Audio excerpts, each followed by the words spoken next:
Okay, Chris, you're going to play against India, but you very well know that you have got tremendous fan following back home in India. So how you're looking at this match? Well, we need 2 points, definitely. It's an important game for us. I know it's still a slim chance for us to actually qualify, but anything is possible. And going up against India, it's always going to be a challenge. India have been playing good cricket as well, so I'm actually looking forward to it. And everyone know India's style of cricket, and hopefully we can actually counter that tomorrow, and get the better of them. And about your fans in India? Well, I'm sure the fans looking for some entertainment for sure, from not only me, from but all the West Indies guys, since they've actually been a part of India fraternity over the last couple of years, and our style of cricket actually transpire in Indian cricket as well. But it should be an interesting game, a very interesting game, and like I said, hopefully it will be go down to the wire. West Indies win. Chris, the West Indies started off in great fashion, but somehow down the line started disappointing their fans, even their fans in India. How disappointed are you that somehow the consistency could not have been kept? Yes, as you mentioned, it's very disappointing. With that start against Pakistan, everybody, with the colours up, and the fans say West Indies is actually, a threat in the World Cup. Even we still have a self-belief, but at the time when we get that first win, we actually lose momentum. In the middle period, that game against Australia actually, kind of cost us big time, and that kind of actually take away the momentum from us. But like I said, this is a game of cricket. It's a World Cup as well. It's never over until it's over. Just goes to show how Australia actually fought. What's his name? Who got 90-odd runs for his team? I forgot his name. Coulter.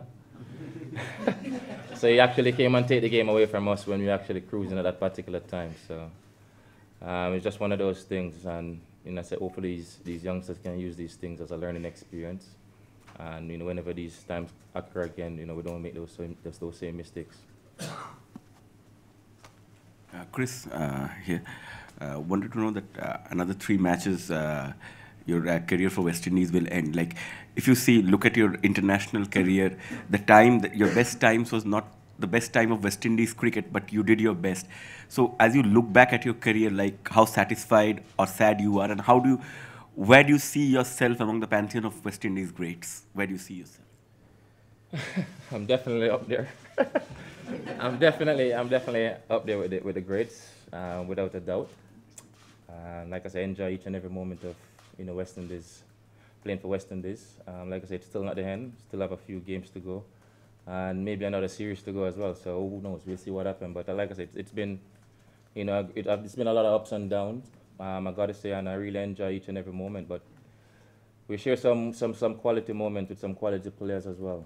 Started my career with the likes of Courtney Walsh, Curtly Ambrose. You watch those guys on TV, then you realize you're in a dressing room, with this bunch of guys, and Lara, first captain as well, Carl Hooper, so it's some quality moments when you look back on it. I would have to analyze it and give you a full details and a better exclusive interview on that particular moment, and then we can take it further. But like I said, I couldn't ask a better, career, representing West Indies.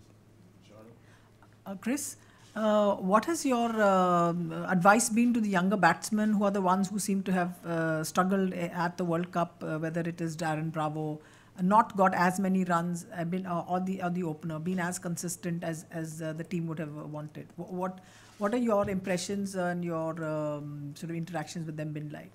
I think you mentioned Darren Bravo. I think he only played 1 game. I don't think he actually played a lot of games. But the likes of Ed Meyer, Nicholas Pooran, those guys got some stats, and I keep on pressing in their ears that when you get these stats against opponents, you have to build on it, because it doesn't come easy.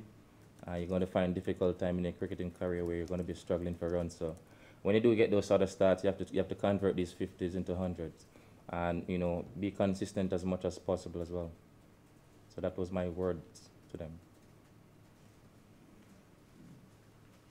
Chris, you mentioned Brian Lara a little earlier on. I'm sure you heard the news yesterday that he'd been taken to hospital, but fingers crossed he's going to be okay. I'm guessing everybody at the West Indies team is wishing him well and hoping that he gets a speedy recovery. Yeah, we wish him well, even though I don't know what the story is actually, what happened with what transpired with Brian. But, like I said, we wish him well. Hopefully get a speedy recovery and, get him back on the park as soon as possible. And just wanted to ask about the knock from Carlos Brathwaite the other night. How impressed were you with that? And do you know if he managed to get his bat fixed? Yeah, I saw him with a couple of bats earlier today. That was a fantastic innings. That's I'm sure everybody was looking forward to that from Carlos. It's been a while, and it's good to see Carlos actually came of age and produced such a good innings. Get his first ODI 100 as well, so that's fantastic. But we fell short. It was a very critical moment in the game, but we can't fault his effort. I must say well done to him, and hopefully he can actually build on something like this with it from his personal, from a personal point of view for him, and just keep working on his game. Chris, you have seen a lot of Bumrah of late, and tomorrow you'll once again resume the rivalry. So different conditions maybe, because so how do you? I mean, what is your advice to how to tackle Bumrah? Advice to Bumrah. I mean, to the opening batsmen who will face. I mean, in the English condition, the new ball, tend to have a say, early up in our opening battle innings. But once you conquer that, the batting will tend to come a bit easier. So, like I said, Bumrah #1 bowler in the world right now, if I'm correct. So, I mean, like I say, he's a world-class bowler now, producing all formats, I should say. And, you just take him to stride, just another bowler, and, play him according to the situation. Krish, after this World Cup, what are your plans going forward? And in your career, what are your personal memorable moments and not so memorable moments? My plans after the World Cup, I'll maybe play a test match against India. And then I'll definitely play the ODIs against India. I won't play the T20s. That's my plan after the World Cup. Memorable moments in your career? Well, 2 triple centuries in Test cricket. Those two will definitely be on top. Double 100 in World Cup as well. So those are a couple of the moments I can actually come up with at this particular time. But there's a lot more to actually talk about. But if to get in details, it would be a long list, to be honest with you. But I'll stick with those for now. Chris, you just spoke about some of the memorable moments. With 3 matches in the World Cup to go, is there something that you would like to achieve other than for the team personally? And has there been a moment in your life where you were really angry at yourself in the career, as a batsman? Oh yeah, but no one will actually see it. I mean, in these 3 games, I mean, I love to get 100 as well.